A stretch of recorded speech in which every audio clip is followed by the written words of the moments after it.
Ooh man, okay, people keep it's probably something for the credit card that I apply for. Stupid messages like that. Sorry, this is gonna be like 3 videos, and very aggravating. Okay. Oh well, it is what it is. All right. You got a video editor thing where you can just put it all together.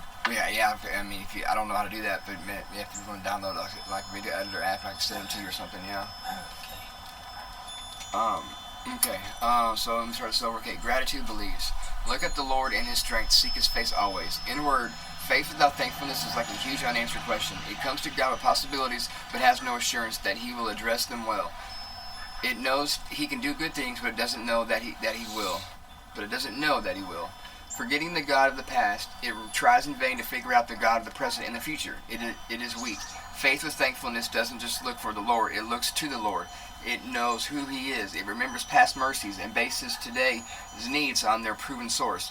It comes to God with possibilities, not knowing how He will address them, but knowing He will address them well. It is not a tentative question about God. It is a knowledgeable statement. It understands His grace. We need no reminders to seek God. It is a natural impulse, especially when we're in trouble. Our problem is remembering how to seek Him. Paul's letters are abundant in instructions to utter prayers filled with thankfulness. The faith that Jesus always applauded was faith that acknowledged up front who He was. We may have lots of questions when we come to God, and we may be confused about many spiritual issues, but we have no reason to ever come to Him questioning His goodness. Our gratitude for what He has done in the past will prepare us to know what kinds of things He will do in the future. It will get us in sync with His heart. Indeed, are your prayers filled with fear and confusion? Do you wonder if God will be good to you? There is no need for such uncertainty. Scripture is filled with His goodness, and so is your life. Look between the hardships and the pains and see that He has granted life and redemption. There are always blessings to find, far more than we can count. Gratitude makes faith strong. Thankful people understand that the God who is strong. They see His face and are not afraid.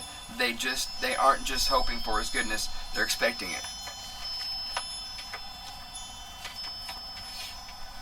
And to be with an expectant heart, that's just the measure of your faith, that's strong faith. That's someone whose faith I feel like has been tested, and they know, they know what's up with God, and they know to expect it, Don't know how, but just that He will, and that's all. It's beautiful. It's beautiful faith right there. I feel like that's something that today's lacking big time,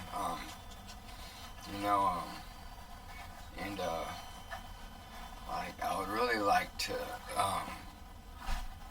get involved or be like some kind of like Bible study group or something, or do some kind of like Bible study or something, something that come together other people for the Lord, and it's like what we are is we're double-edged swords, and when we speak, we sharpen each other's swords. We're sharpening our knowledge of God. And I forget what scripture that is, but how to phrase it right. But that's very important, to growing your faith. Because as far as you can go alone in yourself, reading the Bible, really, it can really expand and shoot forward your understanding of Him with another person. Just sharpen your sword. I think we're doing that right now. Well, yeah, we do that for sure. But there's lots that I don't know, and in ways that I need my sword sharpened too. You know what I mean? That's when we have the group thing we've been going to. We're gonna start going to. Yeah. Church. I mean. I don't know. I'm really excited to be a member and get involved in that. And then whenever Step Recovery actually kicks off after Thanksgiving, and they can actually start taking it, and being more serious with it. I need to text that guy and ask him what Step Study is. Yeah, I need to text his wife. I have her number. Can we take us out in prayer, baby? Oh, we're doing Matthew, huh? Yep, Matthew and Proverbs. Matthew it is.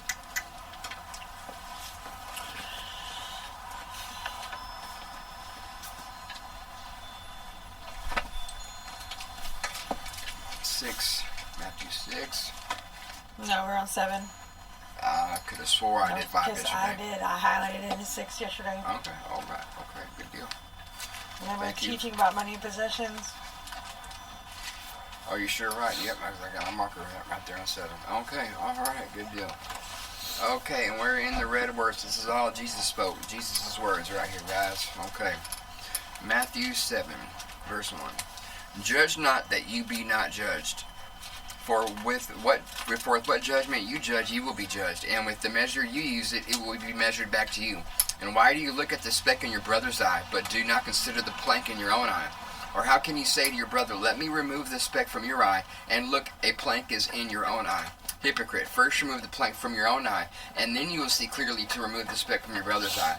Do not give what is holy to the dogs, nor cast your pearls before swine, lest they trample them under their feet, and turn and tear you in pieces. Ask, and it will be given to you. Seek, and you will find. Knock, and it will be opened to you. For everyone who asks receives, and he who seeks finds, and to him who knocks it will be opened. Or what man is there among you who, if his son asks for bread, will give him a stone? Or if he asks for a fish, will give him a serpent? If you then, being evil, know how to give good gifts to your children, how much more will your Father who is in heaven give good things to those who ask him? Therefore, whatever you want men to do to you, do also to them. For this is the law and the prophets. Enter by the narrow gate, for wide is the gate, and broad is the road, is the way that leads to destruction, and there are many ways to go by it. Because narrow is the gate, and difficult is the way which leads to life. There are few who find.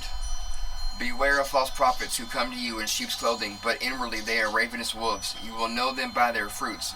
Do men gather grapes from thorn bushes, or figs from thistles? Even so, every good tree bears good fruit, but a bad tree bears bad fruit.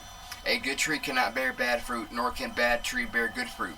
Every tree that does not bear good fruit is cut down and thrown into the fire. Therefore by their fruits you will know them. Not everyone who says to me, Lord, Lord, shall enter the kingdom of heaven, but he who does the will of my Father in heaven. Many will say to me in that day, Lord, Lord, have we not prophesied in your name, cast out demons in your name, and done many wonders in your name? And then I will declare to them, I never knew you. Depart from me, you who practice lawlessness. Therefore, whoever hears these sayings of mine and does them, I will liken him to a wise man who built his house on the rock.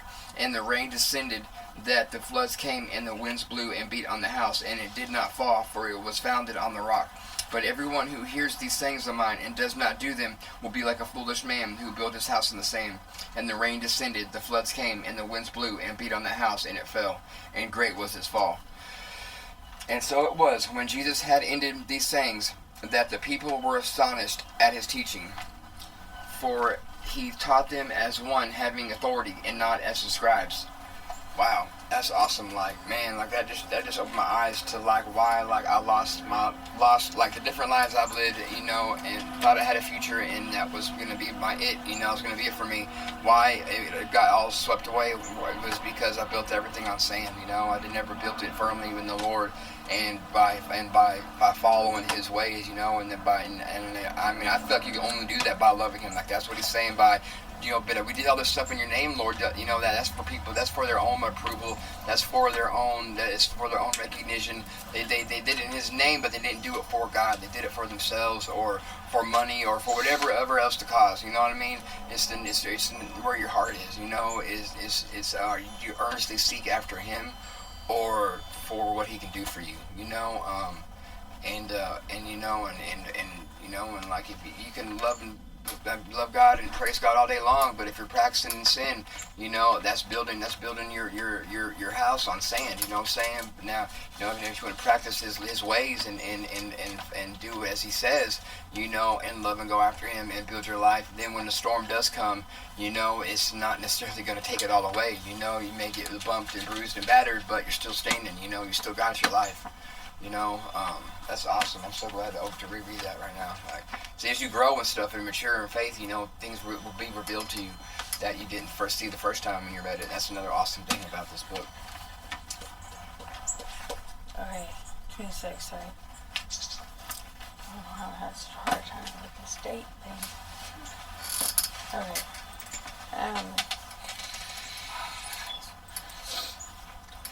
Honor is no more associated with fools than snow with summer or rain with harvest.